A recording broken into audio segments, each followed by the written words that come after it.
Today we just want to start off and we want to talk about why we created Legacy and why we decided to come into business together for each other and do it here in West Jeff. So Zach, first I just want to go to you and see what was your reasoning for getting into business and starting a boxing gym here in West Jeff? I mean, my thing is,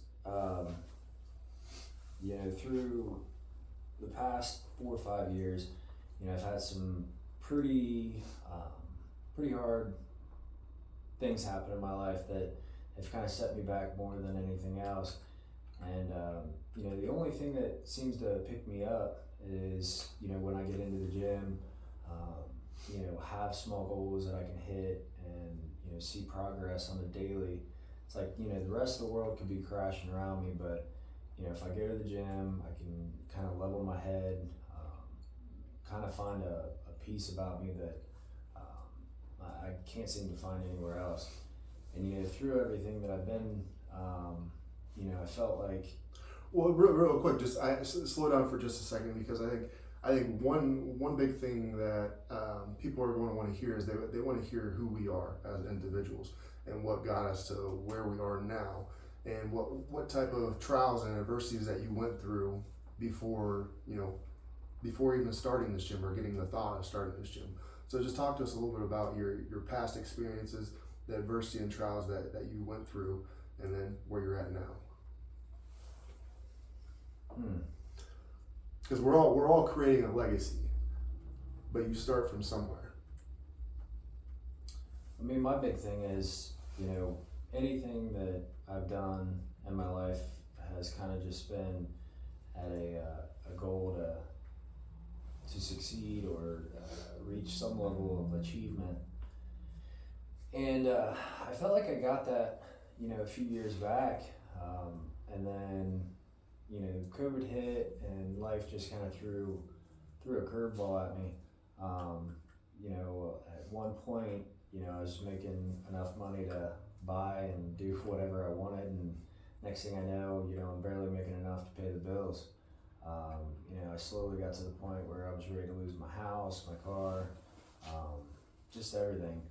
And I was very fortunate to find another career path that was able to get me out of that position and put me somewhat back on track. But I had this depression about me, just losing everything that I just couldn't shake. It was like I couldn't find that motivation, and I had a real bad habit with alcohol, and I kind of got to a point where beer 30 went from 7, 8 o'clock at night to 5 p.m. to 3 to noon to next thing I know it's 8:30 in the morning, and I'm sitting there thinking to myself like, man, Bloody Mary this early would be great. And that turned into withdrawals and physically being ill, to a point that every night that I would pray and beg that that addiction would go away, and it just wouldn't. And I tried and nothing worked, and every day got worse and worse and worse, to the point where I got admitted into the hospital. They put me through a medical detox. My liver was failing, my kidneys were failing. They said I had alcoholic hepatitis, and there's a chance that I could have a form of cirrhosis.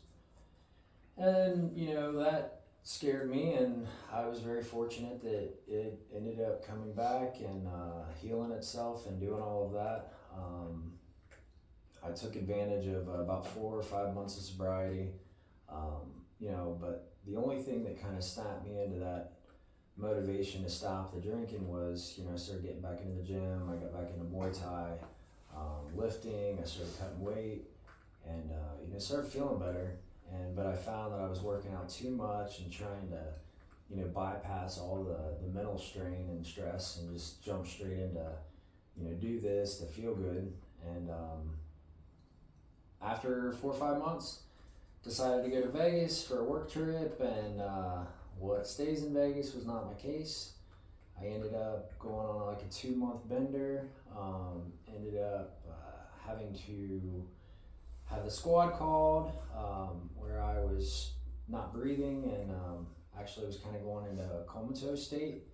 It took them 2 days to sober me up. I ended up busting out of the hospital, having security chase me down, etc., etc. And then, you would have thought that that would have stopped me. And a couple days later, was at the grocery store, and they had those shooters in the aisle, and I just couldn't stop staring at them. So I said, well, I'll just have two, no one will know. And then before I turned my car on, I ended up going back in, got me a pint, and then ended up back in there, a few nights later, or a few hours later.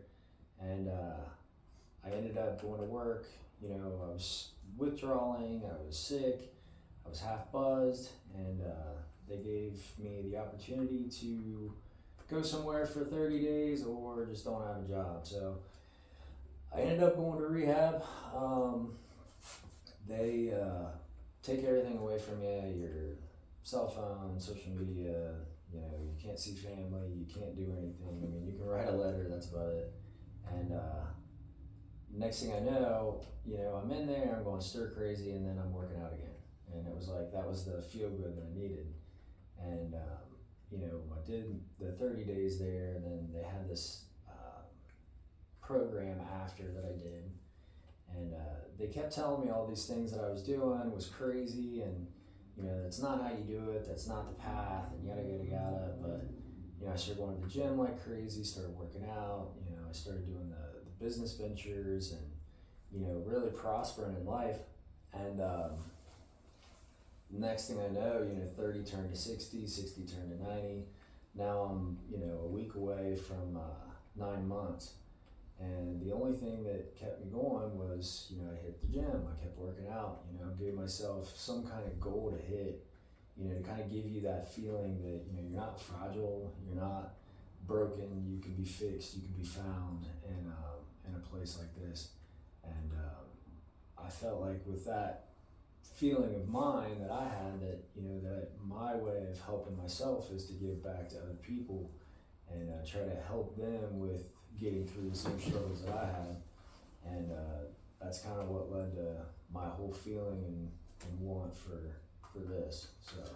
So not to slow you down there, but I know the crazy thing is the story behind all three of us is crazy. This business wasn't created from nothing. It was manifested over years from trials and tribulations and adversity that each one of us has went through. And it's something where we want to now put it into a business that we can give back into a community like West Jeff. So just next one I do want to talk to would be Brian. Tell me a little bit about your background and some of the trials and tribulations and stuff that you went through in your life and what you've experienced to come to basically today. But my life is like a movie. Like you can think of a comedy, horror, action, a romance, all of it tied together. It is one extreme to the next. I was battling spiritually. I was battling, with substances, with alcohol. I was just, I was battling with life. My career, my notoriety came from boxing. I had a couple accolades, and I was on a big platform, we'll put it like that. I've been at the big dance a few times, and then my most recent one was at the Barclays Center. I found out, ended up finding out that I had leukemia, and when you're in that life in the boxing is a poor man's sport. And the ones that you see there out there, and the Lamborghinis and the Ferraris, those are the 0.5 percentile. There's hundreds of thousands of youth, of middle-aged men that are out there boxing that are better than any world champion right now that you see on TV. It's just the ones you see on TV got lucky, while everybody else is left struggling. It is a fairy tale to make it in this sport. And if you make it, more accolades to you.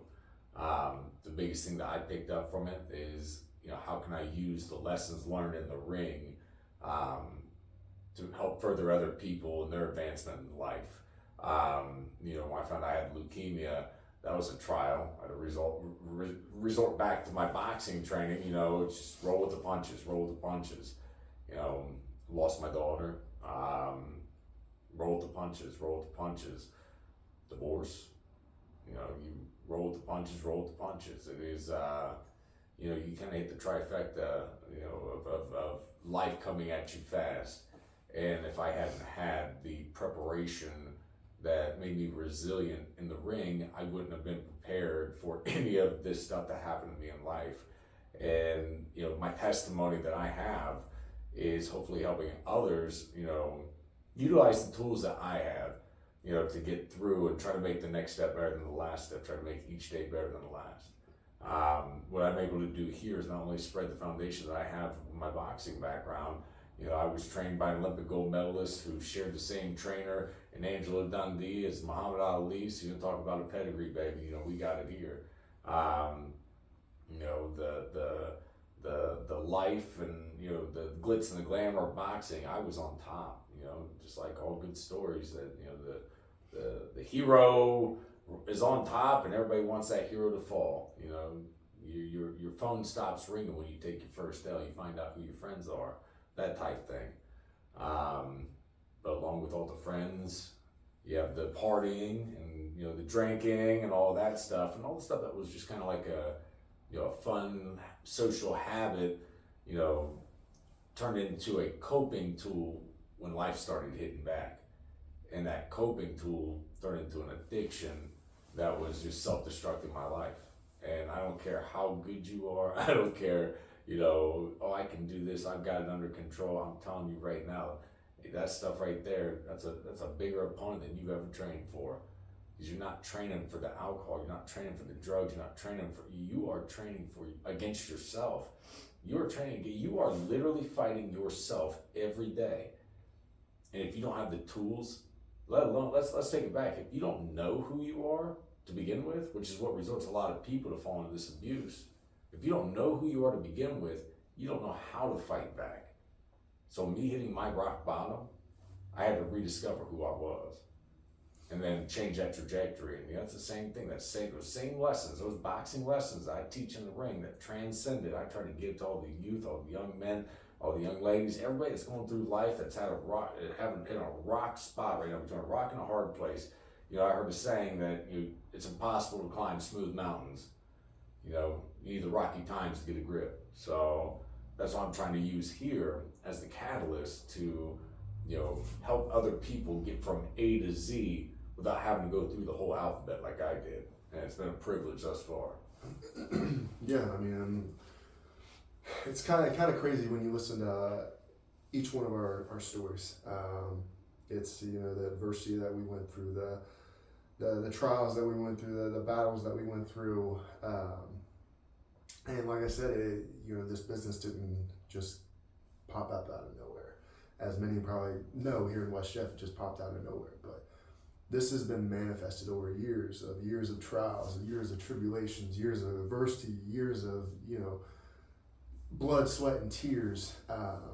It might not have been in this business physically, but it was building inside of us, and we're finally bringing that to life. So something, just a little bit, kind of what I went through in my life is, everything was going pretty well my whole life, doing very well football, good, grades were good, just all around, all around good football player that, got into the wrong habits when he got to college. Started drinking, partying, only really caring about partying and drinking. And then I came to it one day and I got into an accident.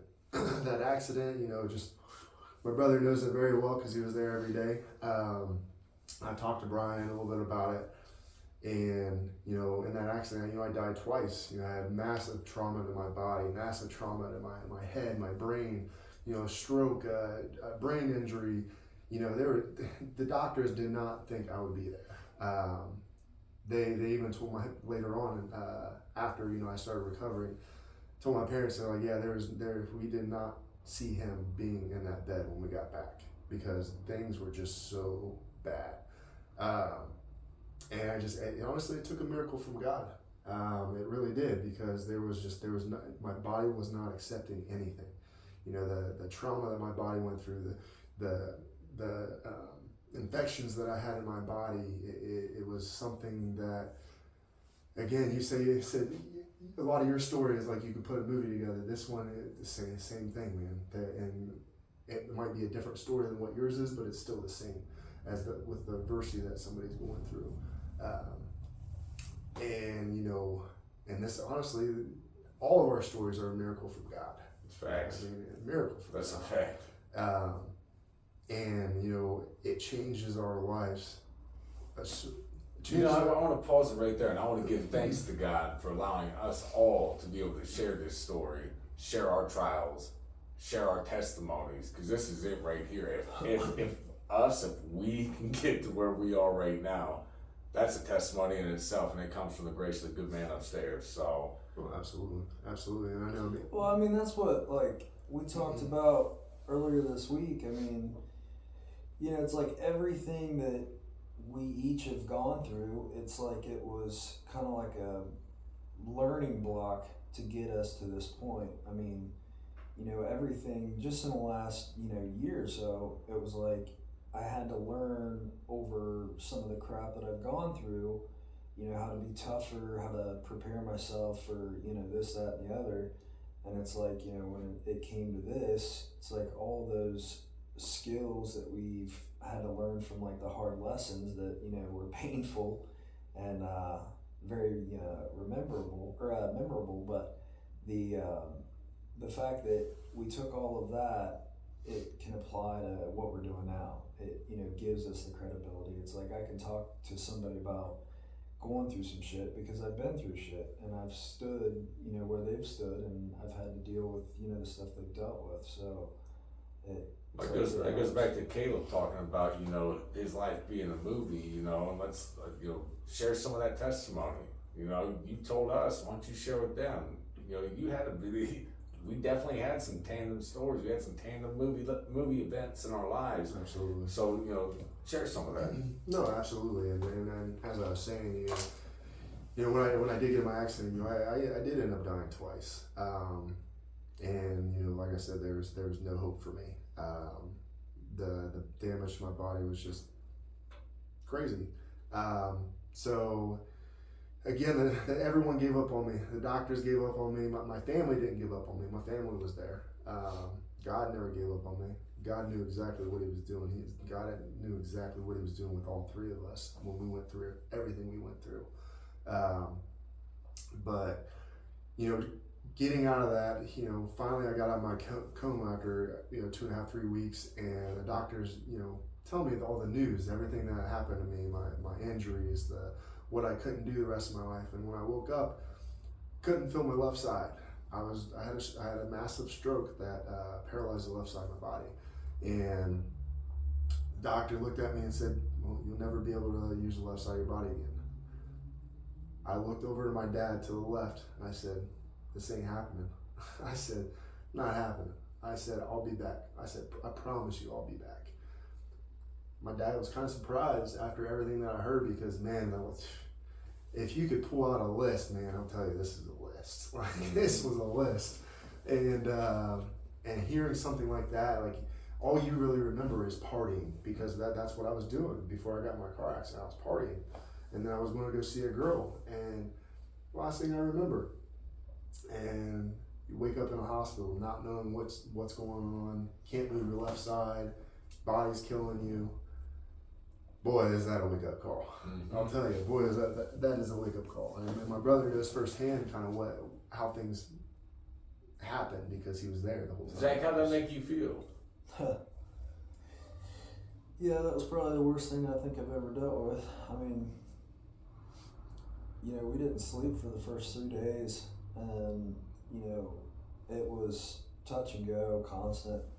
You know, the doctors would come in and said that, you know, this helped this problem, but this one got worse. So after the 3rd day, you know, they called my mom and dad back, and then, you know, when they opened the door for me, my dad was in tears and said that, you know, you gotta go say your goodbye. And yeah, that was pretty hard. it was kind of earth shattering, but you know, I remember, you know, begging that, you know, he take me instead, and you know, all that. It was kind of like a twilight zone. You didn't know what day it was. You didn't know what week. It was like just time just didn't exist. It sucked. Yeah, that was rough. That was definitely rough. Okay, what did you see when you was in the coma? When you were in coma? Remember what you told me? Yeah, this was. It's easier for me to talk about it now than what it was, obviously, when I first got in my accident. You know, when I was dead, or I had to been when I was dead, because it felt like I was there for months. I was there for a long time. It's like painting a picture of a jail cell, like you're watching, you know, 90 Day or whatever the heck that's called, where they're in the jail. Yeah. Picture a jail cell, and that jail cell is complete concrete. It's dark, murky. It's, you know, the everything is cold. There's a concrete bed to the right. Everything else is a concrete floor. There's water on the floor. Then you turn around, you go out to the bars. You hold on to the bars, look outside. 2 feet to the right, pitch black. 2 feet to the front, pitch black. 2 feet to the left, pitch black. I'll never forget, I walked around that room for months, and the pain that I went through, I wouldn't wish it on my worst enemy. There's no way I wish it on it, because if I was truly alive and I had a gun sitting right beside me, I would have shot myself because it hurt so bad. But there was nothing I could do. It was just, all I could do was sit there and roam around the room, try to get comfortable. I'd lay in corners of the room. I'd lay in the middle of the room. I'd lay on the bed. Everything was cold, wet, and everything hurt. Everything hurt so bad. If you could imagine the worst pain in your body, amplify that by 1,000, and that's what I was feeling. And I never forget it. You know, I'm begging to get out of there. And then I guess I woke up, and my mom was always telling me, like, when I was coming out of my coma, I kept yelling, fire, fire, fire. And I knew it's a hard reality to have, is I was in hell. I was in hell. Whether, you know, you believe in hell, heaven or hell is real. Hell is 100% real. And it's not something you want to go to. But that was obviously the worst part that I ever went through. The recovery, waking up, feeling that pain, any of that, the surgeries, any of that, nothing amounted up to what I went through when I was in that room. And you know, I had ongoing PTSD with it, and finally, you know, I'm over it now. I'm good. And I came to the reality that I love God, and I know where I'm going when I die. So I don't need to have that PTSD. I don't need to be afraid. Yeah. So, and that all comes back to, you know, what we're doing here is we weren't afraid to come together and create something, knowing exactly what our goal was going to be, and that was to reach out to the community and help people and show them that all it takes is the first step. Yeah. And once you take that first step, then you start running. Zach, how's your brother's testimony, you know, when you heard about it, did that change your trajectory on your path in life? You know, I'm not really sure. I kind of took things a little bit more painful. It kind of just, I don't know, the last decade or so has just kind of leathered me. I mean, you know, my dad gets mad at me and he says that, you know, I got a calloused heart, and you know, when that happened, it just kind of like, I don't know, I would distance myself from people that I didn't feel were needed, and then I kind of, I don't know, it's kind of hard to explain. Push them at arm's length. Anybody you thought might be able to take advantage or hurt you, put you down past the path. Yeah, pretty much. So I kind of just isolated. You know, I kind of did my own thing. Always have, and then that way, you know, I just kind of prepared for the worst all the time, and then. So when you found out and heard his testimony, what changed? What shifted? I don't know. You kind of believe that life isn't as fragile as you think. You know, it's like that kind of like that shock that I don't know when it happens, but you know, it's like when you're a kid, you feel like you're invincible. I mean, like, you know, you're just completely untouchable.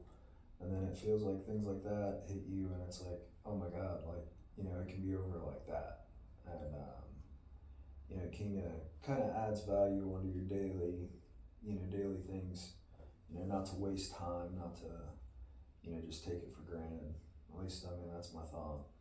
That's how I felt when I got my.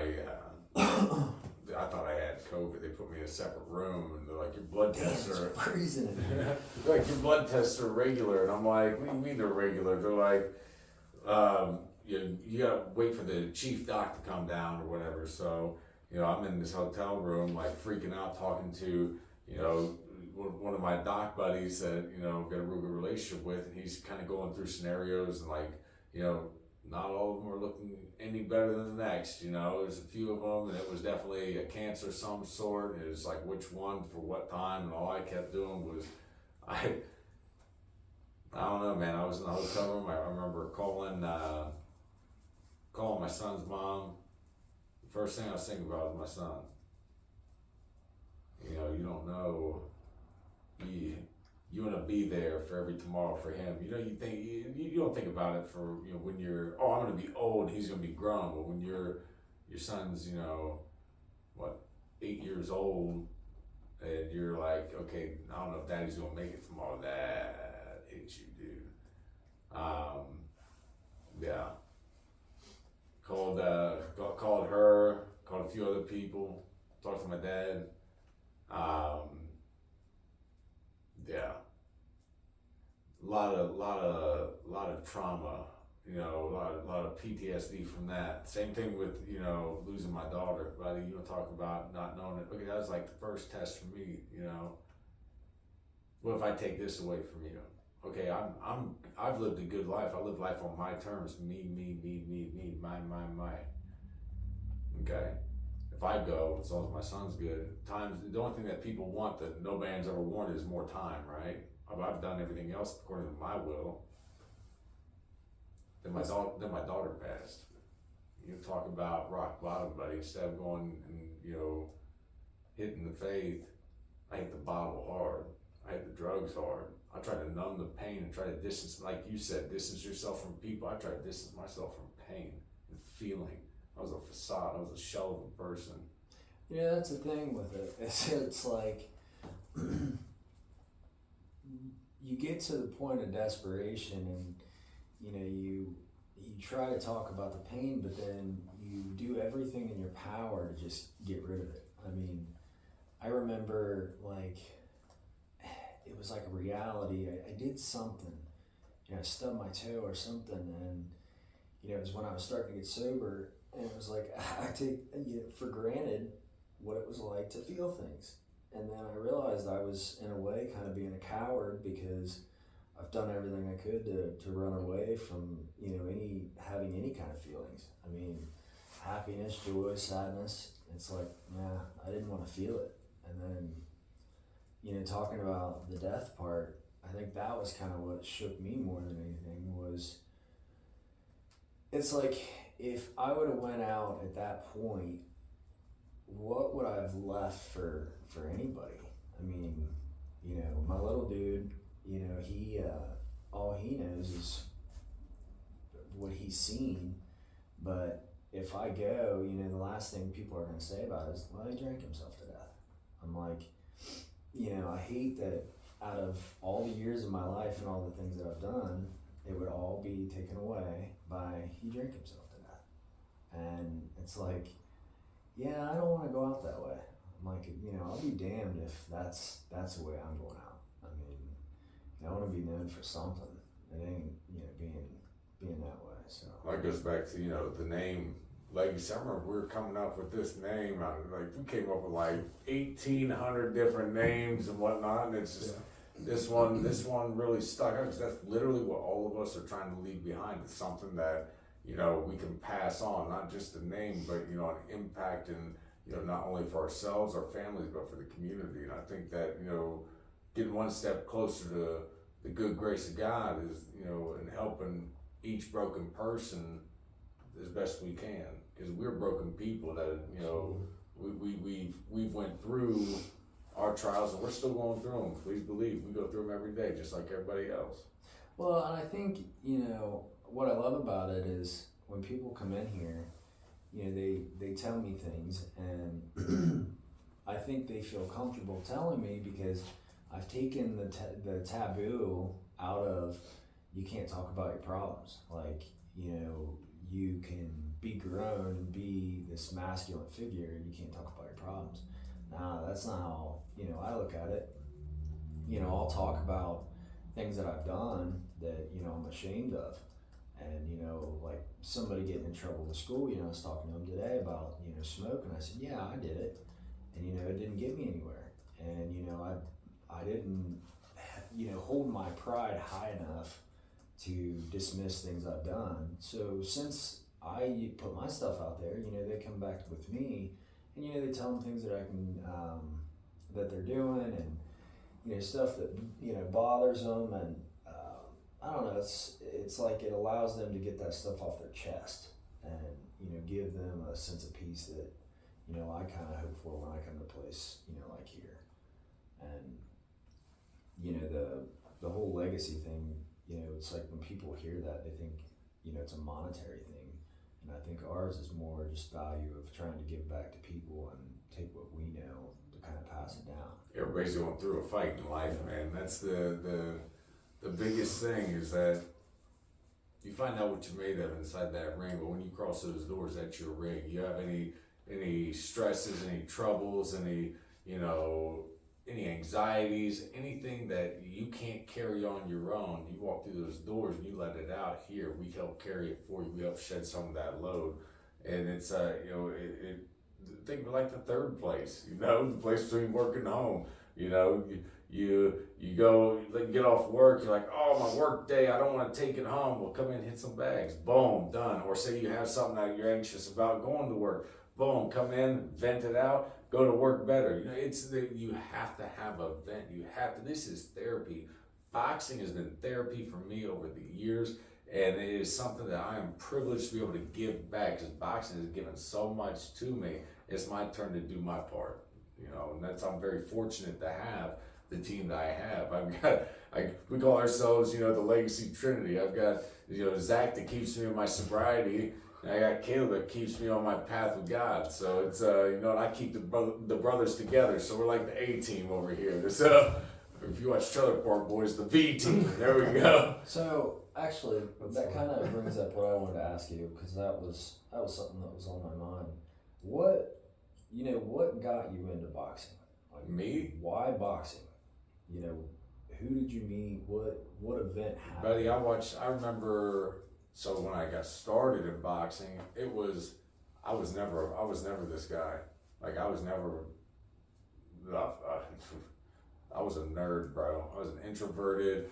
You could control me with your words. Do this or I'm gonna beat you up. Okay, I'll do it. Like, that was me. Like, it was bad, bro. Like, I just, you know, super smart, still super smart. But I was what you would think of, like the kid getting stuffed in the lockers. That was me. And, you know, I remember the movie Never Back, I was at my Uncle Mark's house, and the movie Never Back Down, like, came on, or he had it or whatever, watched Never Back Down, and I was like, man, that's a good movie, I like this movie. And then right after that, we watched MTV's Made, where they're turning people into, like, you know, oh, I'm in band, but now I want to be, you know, a professional skateboarder. And then they're like, oh, cool, I'm like, you know, I'm going to make myself into a fighter. And, I started training in a buddy's garage who was actually a boxer, and you know, I was couch surfing, staying with him, and dude, Mike Tyson's Greatest Hits on VHS. I watched that for hours and hours, and would go out to the garage and just work, you know, head movement, slip drills, peekaboo, the custom model style of training. You know, that led me to doing a Tough Man. That led me to, you know, almost winning the whole Tough Man. I remember a Tough Man fight I talked about before. You know, I made it a championship fight. And I never fought before in my life, and, you know, I hit this guy, bang, knock him down to a knee. He gets back up, and I go to wind up, because obviously I went boxing, I was, a haymaker throw. I go to wind up to hit him, and he throws a short right, catches me. I go through the ropes, or into the ropes, and my arms tangle. I look at my arm, and I look up, and I see him walking to me, winding up. And I blink, I open my eyes, I'm on a gurney getting handed $500 cash. And I'm like, nah, man, I still got to fight. He said, nah, son, you did good. And I'm like, oh, man. So that tough man got me started. And, I reached out to, real good local, coach, and, starting out with him. And we had some amateur fights. We did big tournaments, ringside title, POW, Tri-State, like all these big national, boxing tournaments, and I was just a puncher. Like I hit like a mule kick. Like I just God-given power, and I would not box these guys. I would come out and try to slug with these guys. And I had 14 amateur fights, not a lot, but I had 14 amateur fights over the course of 9 months. Wow. So I was fighting like every other weekend, bro. And I'm like, okay, I'm 22 at the time, I think, maybe. I'm like, I need to turn pro. So I reached out to Jerry Page, 84 Olympic gold medalist, and Jerry, he's been helping guide and train, and give that knowledge. I mean, we've had, bro, this is gonna be for another podcast, some of these Rocky stories, bro. Like I'm talking like you're talking about a movie, dude. Like we'll do some more on that. But that's pretty much how I got that start, was just a movie. That's how I got my start in boxing. And then when I turned it into pro, I was doing drywall. I was working as a bartender, bar back and bartender over at the Newport Music Hall, and my bar manager, Tom Nack, Zach, I'm helping him do drywall in his basement. And just out of nowhere, I'm coming off this high from like amateur boxing. I'm like, I think I'm gonna be a professional boxer. I think I'd be good at it. And he's like, you think? Okay. And so next is history. Promo West Productions, like the LC. I worked for Newport Music Hall. Promo West owned Newport, so I would fight at the LC or Express Live or Kimball, whatever it's called now, and I would be that boxer just coincidentally because I worked there. I got all the favoritism. I was their guy, and boy did I shine, man. I just come out and just put on a. I wouldn't even say I put on a clinic. You know what I put on? I put on heart, and that's the thing, is I did not start out as a boxer. I just had God-given power and insatiable tenacity. Like I did not stop coming forward. I don't care if you hit me with a 2x4. I got up and I kept coming forward. I don't think there's too many people that have that heart in the sport now. And I try to teach, they call it the dog in you. Do you have that dog in you? I definitely have that dog in me. And I try to help people find their dogs when they're in here, because life's going to hit you, man. Life is going to hit you. That's kind of funny that you said that, and that kind of goes through each one of our scenarios. Is it doesn't matter what you get hit with, you're going to continue to move forward. That's a fact.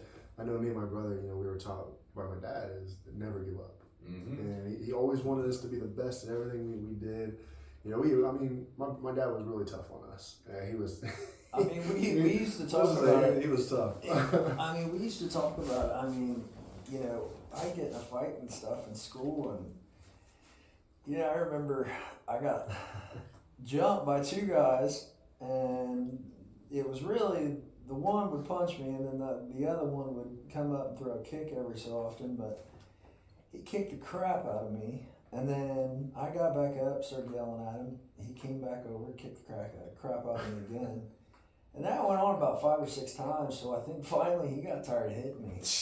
I mean, he just looked at me like I was crazy. And that's just kind of how I've been my whole life. I'm like, when I played football, I was kind of like Rudy. I mean, I didn't have the greatest skill, but, I mean, you'd have to kill me.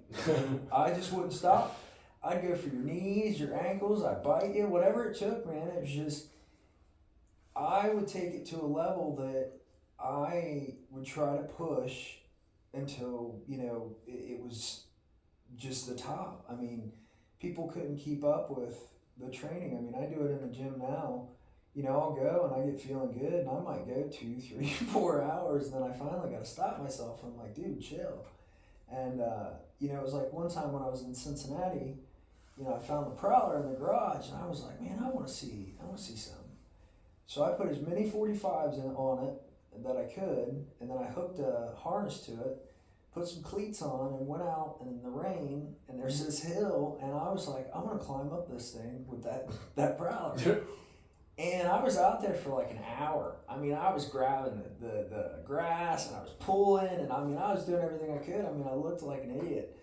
And my neighbor came over, and he said, man, he says, you training for like football or something? I said, no. He says, well, what are you doing? I said, I don't know. I just wanted to see if I could get this thing to the top of the hill.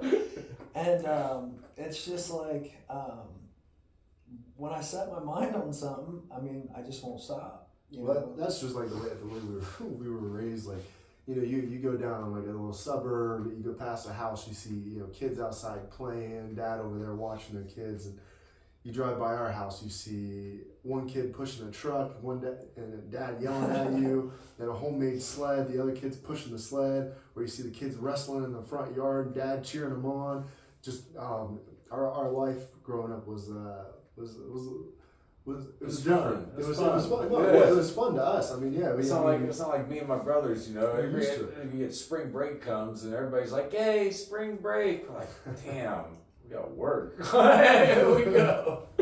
I mean, it's just it's like it takes a certain kind of person to sit there and eat a crap sandwich, you know, day in, day out, but do everything that they can to keep going forward, you know, even when they're getting smacked with everything. I mean, we talked about it today.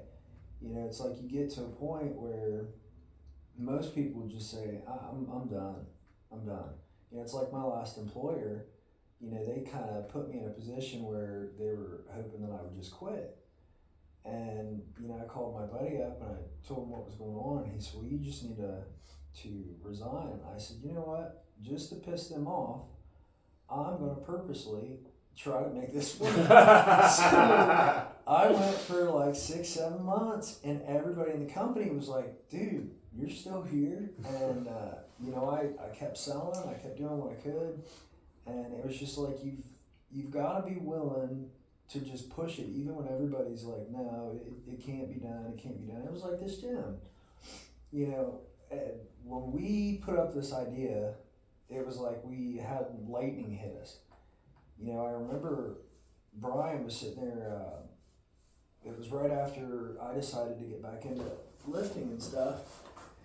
You know, I started looking for boxing stuff, and you know, I did Muay Thai for a few years, and I wanted to get back into it. And Caleb told me, he's like, hey, you know, I seen Brian was giving lessons, and I went over there and checked it out. And he said, man, it was really cool, and you should try it, because me and Caleb had done Krav Maga and a couple other things together. So I was like, sure. So I hit him up and went over there, and you know, it was like I knew him my whole life.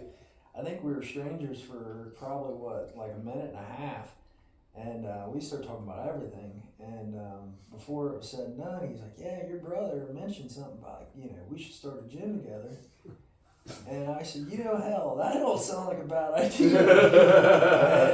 And so we sat there and we're like, you know, let's start this group chat. And I called Caleb up and I said, hey, Brian's gonna pitch the idea that we open up our own gym. And he's like, are you serious? I said, yeah. I said, you wanted to invest in something, so here. And, you know, it's just like anything else. You think that, you know, it's just BS and you're just blowing smoke and it feels good for the moment. And it was like maybe a day, 2 days later, I see this ad and it says, you know, office space, gym on the window, you know, downtown West F. And I'm like, okay, this has got to be a sign. And I, you know, me, Caleb, and Brian talked, and I said, listen, like, we're going to go into this thing. We probably can't afford it. We're just not going to do it. But if it's meant to be, like, God's going to make this happen. And we go in, we talk to him, and we're like, well, there's another sign. So we started, you know, talking some more, and it was just like everything that we wanted just kept appearing. And it was like, okay, this is happening. And next thing you know, we're in here and we're painting and well, I should say trying to paint. I ended up repainting the entire building because I didn't realize that, you know, they mix white with something else. So, you know, we start putting stuff in and everybody's like, well, is that going to be a boxing gym? And I said, yeah. And they're like, oh, we don't know if that'll ever work. And then, you know, family, friends, well, you know, that's a good idea, but I don't know if boxing gym's not going to work. Not in a small town. They're not going to pay to do boxing. And, you know, we all kind of reverted back to childhood. And I was like, you know, when I was a kid, I wish there was something to do other than play team sports. You know, you play team sport, you get hurt, and they dismiss you, and you're just a nobody. And, you know, I had no identity when I got hurt playing football because, you know, my whole athletic stuff was gone. And I'm like, man, I just wish there was something I could do. And I played guitar and I, you know, found time to do other things. But, you know, it's like boxing, you know, when I get in there, you know, rather I'm getting hit or I'm hitting somebody, it's like I feel alive. And it's something that I can, you know, enjoy for myself. And it's something that, you know, you can set goals and you feel better.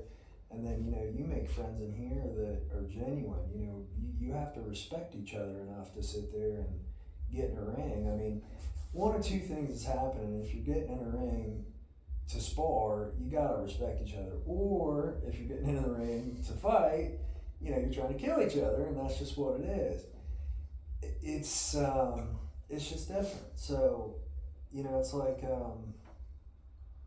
everything that we wanted just kept happening, and the community has just embraced this. I mean, going something back, special. like you said, going back to childhood, you know, I wish if I had the confidence that I have now then, like, bro, like, I was timid, I was shy, if you saw videos of me, you know, camcorders of me, like whatever, like Polaroids, like you'd be like, no, like no way, dude, like this guy, no, like I'm not supposed to be the person I am today. I was supposed to be like some, you know, physicist or something, like with a nice tie, like that's what I was supposed to do, and you know, the confidence I got from it though allowed me to just keep modifying. Like I knew I was made for something. I was meant for something, and I just didn't know what direction that was until my testimony started taking place. And now that we have this platform to spread the message, like I don't care where you're at in your life, I don't care how bad you have it, there's light, buddy. You know, there is light. You know, you need a spot to help get a foundation for that. You are always welcome here, whether it's in-house, whether it's a call, whether it's a email, whatever. We got you. We know what it's like. Well, you talk about like there's a light, and you know I was thinking about it today. You know, it's we had a big kids class, and the one little girl, and she couldn't have been but 4 or 5, and I had her do a couple jabs and then a cross, and then I had her throw a hook, and she threw this hook, and the smile that was on her face was just, I mean, it would have blown you away. I mean, she was so happy. And that's like the 4th or 5th little kid I've seen do that, where they, you know, they just land that perfect combination, or when they try to do the slip and they get it for the first time, and you just see them light up, and you're like, well, I don't have to sell this. You know, it's done. Yeah. And you know, I had a little kid, Armand. He last week, you know, they got here early, and he just jumps right into the adults class, and he's over there hitting the heavy bag in the corner. And he's, you know, I'm calling out combinations, and he's doing every little thing that they're doing. And, you know, he just felt like he was on top of the world. So it's just, you know, talking about platform and that, you know, it's like you get to see that joy, and then, you know, you use it as an influence to help, you know, show them a little bit of structure and kind of routine and discipline. And, you know, like we have parents here that, you know, will tell us what's going on at home, like as far as like their grades or something, and you know, we tell them we don't want to have them take boxing away because they're in trouble. Send them to boxing because they're in trouble. Yeah. And you know, it's burpees, and you know, we love making sure that, you know, they have a fun time. Like, I know you've done it, and I know I've done it. Yeah. You know, I've took them and I, you know, put my arm around them and said, hey, you know, I just want you to know. And I felt like, you know, like a dad would say to a kid, like, this hurts me more than it hurts you. Yeah. But I'm like, hey, you know, I'm not mad at you or anything. And I said, you know, I really appreciate you being here and, you know, love having you in the gym. I said, but, you know, I want you to know that in a way this is a punishment. You know, we don't want you guys screwing up in school. You know, it's serious stuff. And, you know, I'd hate to see a kid ruin his whole, you know, career potential because of, you know, one bad year and, you know, not being able to get into the schools that he wants to go to. And, you know, I look back at so many things that I could have done or would have done had I taken things a little bit more serious. I mean, part of that, I probably would have saved half of my college tuition. But, you know, I try to push that back, and I know you do the same. Mm-hmm. And, you know, it's a respect thing. And we've had parents tell me that, you know, their kid is mouthy and, you know, I better watch out. And then they get in here and it's, sir, coach, you know, it's hey, do you want me to wipe the bag down and do this? And it's because, you know, they know that we're serious and we have a good time and we appreciate them, but you know, everything that we say to them is genuine. You know, it's not because we want the best. garbage. We want the best for them. Yeah. That's a fact. And that's what this place is about. Is we want the best for everybody that walks in here. I know you guys were both talking about confidence too. So and some of our clients that come into the gym, and just like Cameron, like I saw Cameron for the first time. And I was watching him in one of your classes, and he just looked really uncoordinated and awkward. And then I didn't see him for, I don't know, maybe 2 or 3 weeks. And I come back, I'm like, wow, that's Cameron? I'm like, wow, like this kid's throwing jabs and crosses, hooks, and Okay, so speaking of moving. And like I talked to Cameron after we get done training, like Cameron, what do you want to do when you get older? I want to be a boxer. And you can just see the smile on this kid's face and like the confidence that he has. And his grandma comes up to me like, he just doesn't stop working out. So he does not stop working out. So funny story with that. She's actually came up to me and told me, she's like, can you tell him to not work out there? She said that he goes home and he has a sign on his Xbox that says, you can't play me until you train. You know, what kid has the discipline to actually make a note, you know, in front of an Xbox? That kid's going places. He's going places. You know, it's awesome. You know, I enjoy teaching adults and I enjoy, you know, all of it really. But, you know, when the kids come in and they figure out how to do a combination or, you know, something, they're just giddish about, you know, hey, look. Yeah. You know, and it's super fulfilling. And I mean, there's times where I know we've talked and I'm like, man, I got cold chills, like just talking about it, you know, because it was never we never talked about being a millionaire, you know, it was, we wanted to put something in play that, you know, we could show people to not hit their heads with all the different things we've hit our heads Give on. them confidence. Yeah. And that's the biggest part of what we're doing here is we want to build confidence. Yeah, we have an anti-bullying. I'm good. You want to close this out? Yeah, so I mean what to say now. I'm lost. On that one, I gotta go. Where are you going? That's the pizza. Oh, here. Cold.